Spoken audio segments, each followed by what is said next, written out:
Hello friends, welcome to Madurai வீட்டு சமையல்.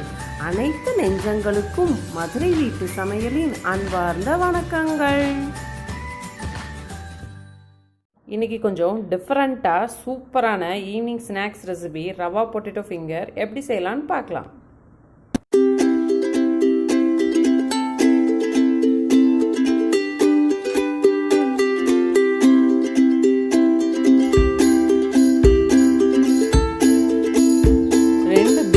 உருளைக்கிழங்க மஞ்சத்தூள் உப்பு போட்டு நல்லா பாயில் பண்ணி எடுத்துக்கலாம்.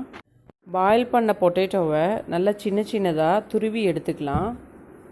இப்போ 1.5 கப் அளவுக்கு ரவை எடுத்துக்கலாம். ஆன் பண்ணி கடாயை வச்சுட்டு ரவை 1.5 கப் எடுத்தோம் இல்லையா, அதே அளவு தண்ணி ஊற்றி நல்லா ஹீட் பண்ணிக்கலாம். ஹீட் பண்ணும்போதே கொஞ்சம் தேவையான அளவு உப்பு சேர்த்துக்கலாம். தண்ணி நல்லா ஹீட் ஆகிடுச்சு. இப்போ 1 டீஸ்பூன் அளவு ஆயில் விட்டுக்கலாம். ஆயில் விடும்போது ரவை நல்லா சாஃப்டாகவும் இருக்கும், நல்லாவும் வெந்துடும்.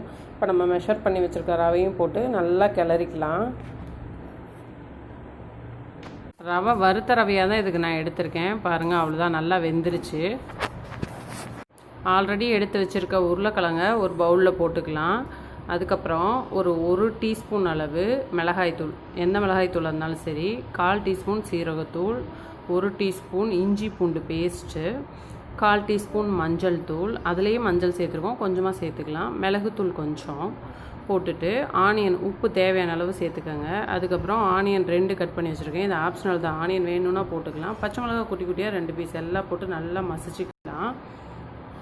அவ்வளோதான், எல்லாம் நல்லா கலந்தாச்சு. இப்போ நம்ம ஆல்ரெடி வேக வச்சுருக்க ரவையை இதில் போட்டு நல்லா மிக்ஸ் பண்ணிக்கலாம்.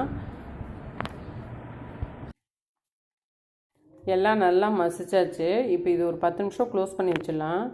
அவ்வளோதான், 10 நிமிஷம் ஆகிடுச்சு. இப்போ நம்ம கையில் நல்லா 1 டீஸ்பூன் அளவு ஆயில் அப்ளை பண்ணிவிட்டு 2ஆக பிரிச்சுக்கிறலாம் மாவை.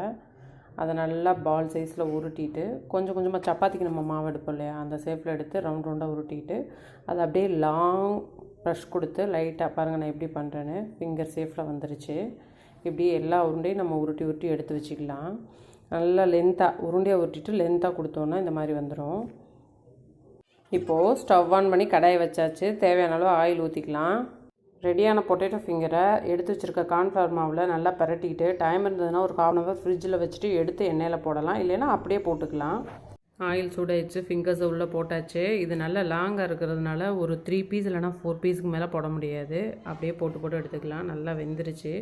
இந்த மாதிரி லைட் ப்ரௌன் கலர் வந்தோன்னே எடுத்துடலாம். குழந்தைங்க விரும்பி சாப்பிடக்கூடிய ஒரு சூப்பரான ஸ்நாக்ஸ் நம்மளுக்கு ரெடி ஆகிடுச்சு. கண்டிப்பாக நீங்களும் வீட்டில் ட்ரை பண்ணி பாருங்கள். Happy cooking with home cooking. Thank you for வாட்சிங்.